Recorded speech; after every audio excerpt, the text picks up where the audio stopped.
Sampurasun Kasadayana.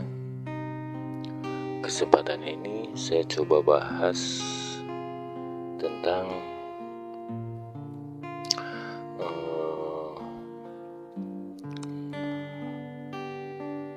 budi atau masih pendalaman atau masih menggali kedalaman ilmu budi pengerti. Kali ini saya akan coba bahas tentang akhir zaman.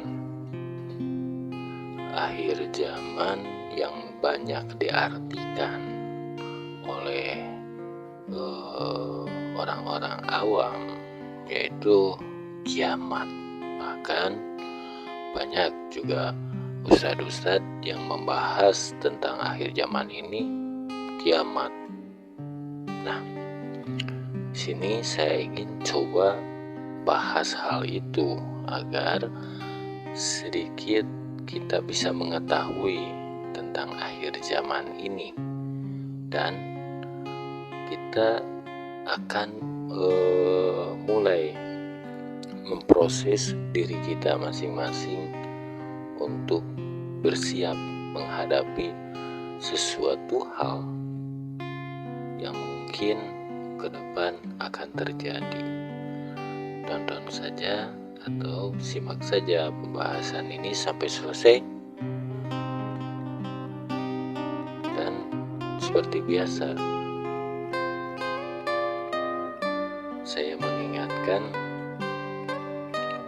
jika di setiap pembahasan saya yaitu dibutuhkan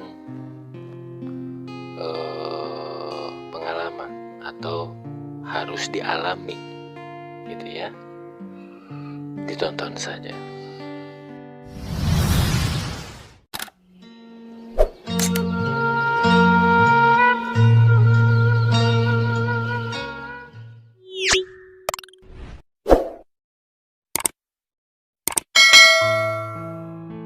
Ketika membahas tentang akhir zaman, yang banyak ustadz mengatakan bahwa kiamat, gitu kan? Jadi seolah-olah kiamat itu seperti mainan buat mereka atau ladang untuk mencari pundi-pundi rupiah, gitu ya. Ya begini, ketika banyak orang, termasuk saya dulu, masih ketika saya belum belum terjun atau belum menggeluti yang namanya spiritual. Saya sering dengar tentang cerita-cerita, kisah-kisah akhir zaman tentang kiamat gitu. Itu membuat saya seolah-olah hidup kita tuh tidak lama lagi, dan sempat hilang semangat hidup gitu. Nah, di situ saya coba gali tentang akhir zaman ini. Apa benar nih akhir zaman ini kiamat disebutnya? Nah, saya gali, saya cari, ternyata akhir zaman itu bukan kiamat. Akhir zaman itu yaitu akhir kehidupan setiap manusia, atau kita anggap saja manusia itu rata-rata berusia 60-70 tahun. Nah, yang disebut akhir zaman itu yaitu rata-rata usia manusia dari kepala 3 itu sudah mendekati akhir zamannya hidup, gitu kan? Nah, oleh sebab itu banyak orang atau kita semakin banyak belajar di usia tersebut, belajar menggali kehidupan, belajar membaca sesuatu agar kita tahu dan bisa pulang dengan selamat ketika kita meninggal, gitu kan. Karena ketika orang berbicara tentang akhir zaman atau ustadz berdakwah tentang akhir zaman, kan banyak orang yang masih takut mati, gitu kan. Akhirnya larinya kepada siapa? Ya akhirnya mereka akan berlomba untuk beribadah agar dirinya selamat ketika meninggal. Jadi salah tujuannya, gitu kan. Nah, ketika orang mempelajari tentang akhir zaman ini seolah-olah akan kiamat dunia ini, itu bukan berarti akan hancur dunia ini. Itu seperti tanda-tanda kemunculan Satria Piningit yang dibilang goro-goro, gitu kan. Nah, banyak orang yang berpikir goro-goro ini keributan, chaos, kericuhan di mana-mana. Padahal hal yang seperti itu sering terjadi, gitu kan. Di setiap tahun, setiap masa itu tuh pasti ada terjadi, gitu. Gempa atau apa itu pasti terjadi, ada, gitu. Yang disebut goro-goro itu ialah manusia yang tidak bisa menggunakan akal dan pikirannya. Itu goro-goro. Manusia yang sudah tidak mau mendengarkan nasihat orang lain. Manusia yang sudah keras hati dan pikirannya. Itu goro-goro, karena kalau manusia sudah seperti itu akan sulit diaturnya, gitu. Apalagi tentang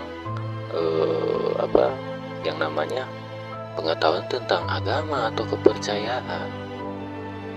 Karena manusia ini sangat mudah dikendalikan melalui agama. Makanya Indonesia, Nusantara sekarang ini menuju mercusuar dunia. Menuju, yang namanya menuju kan berarti sedang perjalanan, gitu kan. Ketika kita berjalan akan banyak menemukan sesuatu, gitu. Nah, agar kita bisa sampai yang disebut mercusuar dunia, langkah pertama yang harus kita perbaiki apa? Budi pengerti tentang kepercayaan. Ya, contohnya agama. Sebab tidak sedikit orang mengait-ngaitkan tentang perangnya Israel dan Palestina. Itu seolah-olah perang agama. Kan seperti itu. Banyak yang mengaitkan itu. Kenapa agama jadi seperti bendera, seperti yang harus kita bela, gitu. Yang harus kita bela itu tanah air, bukan agama, gitu kan. Kita dilahirkan di sini, kita makan minum di sini, gitu kan. Punya keluarga di sini. Nah, itu yang harus kita bela, bukan agamanya. Jika kita tahu Allahu Akbar, berarti Hindu, Buddha, Kristen atau Yahudi, kenapa ada di dunia ini? Gitu kan? Kalau tahu Allahu Akbar, berarti karena atas izin Allah. ada agama-agama atau ada kepercayaan-kepercayaan tersebut. Kenapa banyak muslim yang bilang mereka itu sesat, musyrik? Kenapa masih ada hal yang seperti itu? Nah, itu karena kurang pendalaman ilmu budinya. Jika kita tahu Allahu Akbar itu Allah Maha Besar, gitu kan? Percuma kita sembahyang 5 waktu, yang tiap sembahyang kita ucapkan Allahu Akbar, tapi kita tidak tahu Allahu Akbar itu. Jadi sembahyangnya kemana? Gitu kan? Ya. Jika kita masih membela agama, masih rasis pada ajaran-ajaran lain, terutama Islam yang dibilang tadi Allahu Akbar, mendingan kita berhenti sholat saja. Karena di setiap sholat itu, di setiap gerakan itu pasti Allahu Akbar itu kita ucapkan. Kalau tidak tahu sampai sana, mendingan berhenti. Jadi nggak tahu kita Allahu Akbar, Allah yang mana, Akbar yang mana. Gitu ya. Nah, kita coba belajar, kita coba menggali, gitu kan, tentang akhir zaman. Bukankah datangnya Imam Mahdi, Satria Beningit, gitu kan, itu adanya di akhir zaman. Ya. Jika kita ingin tahu Al-Mahdi atau Imam Mahdi, gitu kan, imam itu seseorang, Mahdi itu ibaratnya petunjuk. Jadi ketika kita tahu petunjuk Allah agar kita hidup ini bisa benar, hidup ini bisa selaras dengan alam, dengan dengan makhluk-makhluk ciptaannya, tanpa kita menjelekan yang lain, gitu ya. Nah, itu yang disebut Imam Mahdi, orang yang mengetahui alur hidup atau hidup tuh harus gimana. Imam Mahdi itu bukan nanti seseorang muncul jadi Imam Mahdi, bukan itu. Orang yang mengetahui hidup harus bagaimana itu banyak, bukan satu orang saja. Seperti Satria Beningit yang saya bilang, kesatria itu banyak.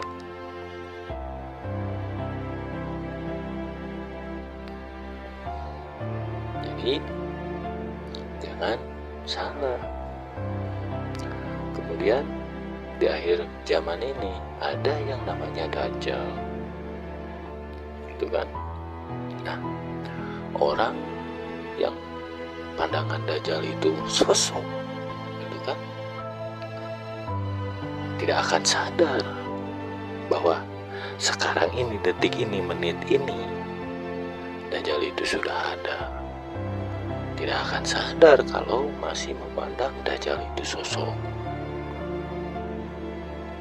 Sementara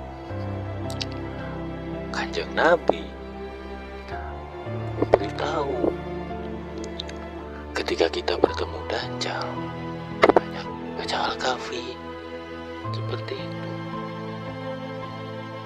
Nah, orang yang memandang Dajjal itu sosok, kapan kita ibaratnya melaksanakan yang disebut perintah Kanjeng Nabi ketika bertemu Dajjal? Mungkin pikiran kita tuh bertemu seseorang yang disebut Dajjal, itu mau sampai kapan? Mungkin kita meninggal juga tidak akan pernah bertemu, gak akan pernah kita bertemu, kalau kita selalu berpikiran itu sosok. Dajjal itu adalah sistem, ya, konsep antara begini. Dajjal itu kan dalam ciri-cirinya itu ingin diakui Tuhan. Nah, konsep atau sistem Dajjal itu seolah-olah kita tuh menyembah Tuhan yang benar, atau pikiran kita tuh tertuju pada yang benar, padahal salah. Kita tuh bertuhan seolah-olah benar-benar bertuhan, tapi tujuan kita tuh salah. Itu Dajjal.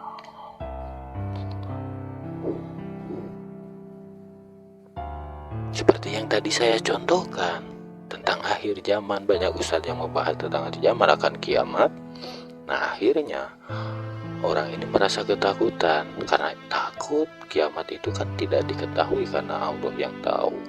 Nah, akhirnya mereka tuh berlomba untuk beribadah agar selamat ketika mereka meninggal.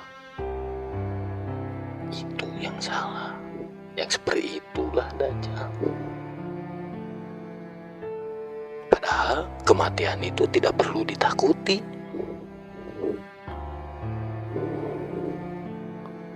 Gak perlu ditakuti kematian itu. Kita tinggal cukup berbuat baik di kehidupan nyata ini, aman.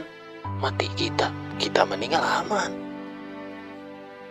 Kecuali orang-orang yang selalu berbuat buruk, mereka takut.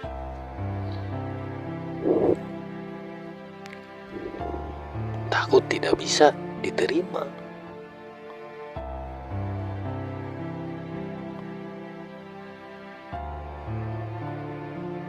Kenapa banyak orang-orang setelah meninggal gentayangan? Itu kan? Itu karena urusan mereka di dunia belum selesai.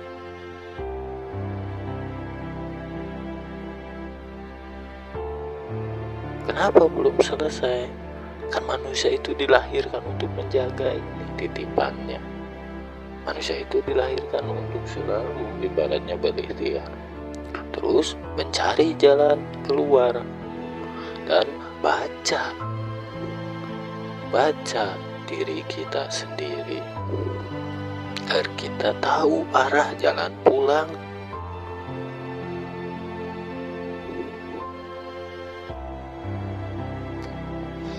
Agama itu bukan satu-satunya penyelamat. Percuma kita tahu agama, tapi kita tidak tahu isi. Ibaratnya kita cuma nonton atau membaca komik saja. Lebih baik nonton film, lebih seru, atau baca komik, kan ada alur ceritanya. Itu. Nah, anjuran Kanjeng Nabi di akhir zaman ini, beliau menganjurkan ketika kita bertemu Dajjal, banyak baca Al-Kahfi. Seperti itu dalam hadisnya. Jika kita seorang muslim yang taat, seorang muslim yang beriman, iman nih, karena banyak orang muslim yang seolah-olah mereka tuh beriman dengan pakaian-pakaiannya yang terlihat seperti orang alim gitu. Apa yang dianjurkan Kanjeng Nabi tadi? Banyak baca Al-Kahfi 1-10, ayat 1-10 itu yang paling utama. Saya berani jamin orang yang berpakaian berpakaian seperti orang alim, pasti mereka rajin membaca Al-Kahfi 1-10, entah berapa ratus juta mereka baca. Kan di situ tuh bukan baca, bukan disuruh membaca, bukan disuruh mengeja, bukan disuruh ibaratnya 1+1 sama dengan 2 atau A B A dibaca A ba A, bukan begitu. Yang dimaksud Nabi baca itu kandungan ayat tersebut. Kalau hanya sekedar dibaca, dapat energinya di mana? Kalau kita sekedar membaca, energinya di mana? Energi ayat itu, agar kita bisa terhindar ketika bertemu dajjal.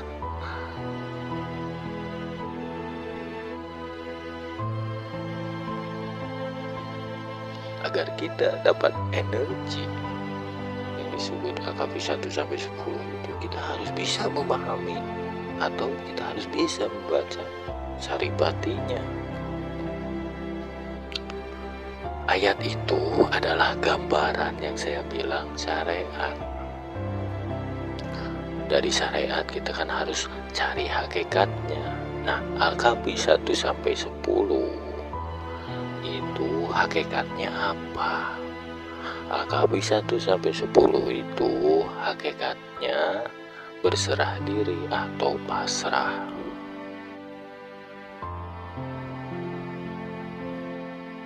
Jika ingin saya perjelas kenapa bisa jadi pasrah.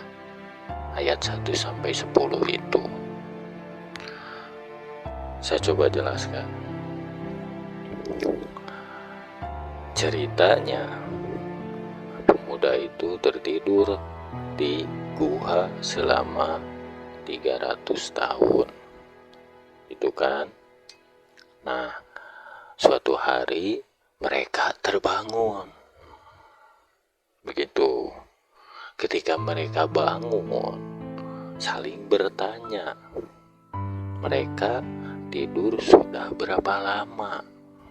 Tanya A, B, C gitu kan. Tidak ada yang tahu. Karena mereka itu beriman, akhirnya mereka itu menyerahkan jawabannya pada Allah Subhanahu wa Ta'ala.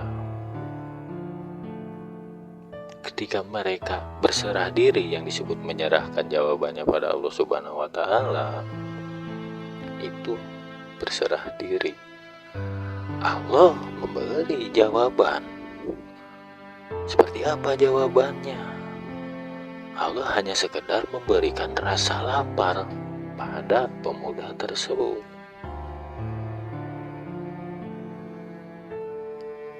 Ketika pemuda itu merasakan lapar, otomatis pemuda tersebut kan mencari makanan ke pasar. Mereka belanja dan membayar dengan uang keluaran 300 tahun yang lalu. Nah, akhirnya mereka tahu mereka itu tertidur sudah 300 tahun lamanya. Nah, itu kan jawaban. Mereka tuh tidak tahu tidur berapa lama, tapi ketika berserah diri, menyerahkan jawabannya pada Allah Subhanahu wa Ta'ala, hanya sekadar diberi lapar, mereka tahu jawaban mereka tertidur 300 tahun. Berarti 1-10 itu pasrah.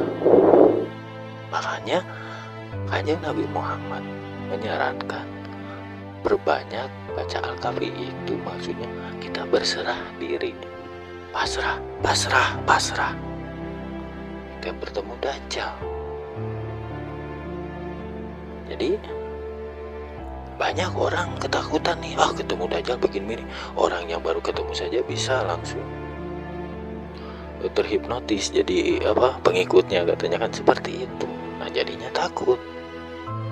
Nah, ketika orang itu pasrah menyerahkan segalanya pada Allah Subhanahu wa Ta'ala,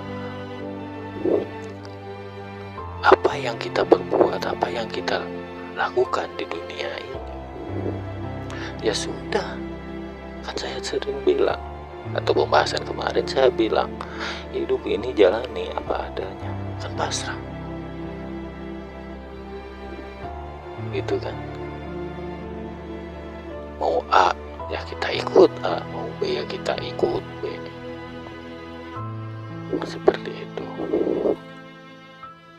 Ketika kita pasrah, kita akan mengetahui segalanya. Nah, itu tirakatnya. AKW 1-10 itu syariatnya. Hakikatnya kita pasrah.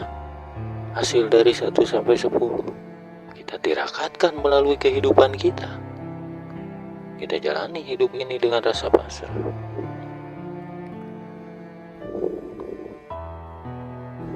Seperti itu. Kenapa kalau banyak ulama atau yang namanya ustadz di akhir zaman ini yang akan selamat naik ke gunung A, ke gunung B gitu, belajar memanah, belajar naik kuda. Jadi kisah akhir zaman ini hanya untuk meraup pundi-pundi rupiah saja bagi mereka. Dan bodohnya mereka yang mengikutinya itu lebih parah lagi. Padahal cukup dengan pasrah saja kita. Tidak perlu pergi ke gunung, pergi ke pasrah saja. Mau bertemu seandainya ada Dajjal itu manusianya, ya sudah pasrah saja. Mau jadi pengikut Dajjal ya itu udah kehendak Allah. Kan pasrah.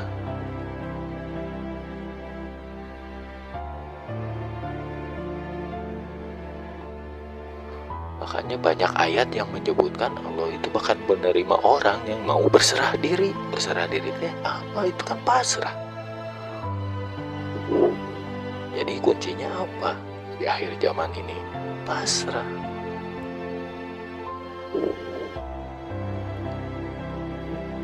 Seperti itu. Ketika kita ingin menggali tentang kedalaman ilmu budi, nah, insya Allah kita akan bisa baca sesuatu yang tidak kita bisa baca.